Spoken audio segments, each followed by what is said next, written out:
Hello everyone, পুরান video নিয়ে হাজির হলাম। এটা ছিল টোকিওর গিঞ্জা। ওখানে ঘুরতে গিয়েছিলাম। সো টোকিওর গিঞ্জাটা দেখতে কেমন?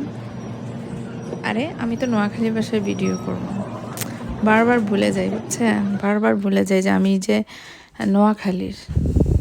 আসলে নোয়াখালীর না, লক্ষ্মীপুর, কিন্তু 1985 সালে কি আমি শিওর না, তখন নোয়াখালী থেকে আলাদা বিভাগ হয়ে গেছে। নোয়াখালীর ইয়েতে পড়ে নাই। সো কথায় আর কালচারে অনেক মিল আছে দেখি এখনও আমরা নোয়াখালীর তালিকায় পড়ে আছি। এই আর কি একটু ক্লিয়ার করলাম। আসলে কিন্তু আমরা নোয়াখালীর না, লক্ষ্মীপুর নোয়াখালীর মধ্যে পড়ে নাই। সো আসেননি আর ভাই ও বোনেরা, নাতিনের ঘরে হুনতিনের ঘরে খুনতিন, আমার আফুরা ও ভাইয়েরা, তোমরা ভালো আছো নি? আপনারা ব্যাকে কে রুম আছেন? Hello guys. আরে বাইরে ভাই, কি অবস্থা সবার? কি অবস্থা তোমাদের? আমি ঘুরতে যাচ্ছি টোকিওর গিঞ্জাতে, দেখো কত সুন্দর। আসলে আমার ফেভারিট ডায়লগগুলো আমি অ্যাপ্লাই করলাম, আমার ফেভারিট কন্টেন্ট ক্রিয়েটারদের ডায়লগগুলো আমি অ্যাপ্লাই করলাম। এ আর কি, ওই যে বলে না, নিজের ভিতরে ট্যালেন্ট না থাকলে কপি করি পেস্ট করা আর কি, ধার করার ট্যালেন্ট চালু করতে হয় আর কি। তার মধ্যে আছে শুকনা কাশ, ঠান্ডা পড়ছে, তার উপরে আছে ছোট বাচ্চা, হাতের জ্ঞানের লাইও পারি না বয়েজে কথা বলতে। 24 আওয়ার্সই তার হাতের লগে থাকতে হয়, আর কি করি আমায়। আসলে আমরা বাংলাদেশের মফস্বলের বলবো না, আমরা একটু ঢাকার আউটসাইডে আমরা মেয়েরা পড়াশোনার জন্য খাটাখাটনি করেও আমাদেরকে কেন জানি আমাদের পরিবার, ফ্যামিলি, আত্মীয় স্বজন ইন্টারের পরেই বিয়ে দেওয়ালে পাগল হয়ে যায়, বুঝছেন?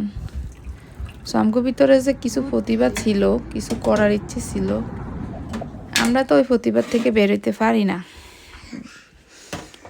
তো বাস্তবতায় পড়ালেখা কন্টিনিউ করা অনেকের পক্ষে পসিবল হয় না, যেমন আমার। তার মধ্যে জব করছি, কাজ করছি, এখন বাসায় ছোটো বাচ্চার জন্য আছি, কিন্তু মাথার মধ্যে তো ওটাই চলে, কিছু কিছু তো করতে হবে। ওই যে টাকা কামানো মেন ব্যাপার না, আসলে নিজে কিছু করা, ওটার জন্য সবসময় মাথায় ঘুরপাক করে, কিন্তু আসলে ওই পরিমাণ সাপোর্ট, পরিবেশ, বাস্তবতা আসলে কমফোর্টেবল না। তখন থেকে আসলে হুট করে এগুলা নিয়ে মাথায় আসলো যে দেখি ভিডিও বানাই, কন্টেন্ট ক্রিয়েটার মানে ব্লগিং ভিডিও স্টার্ট করি।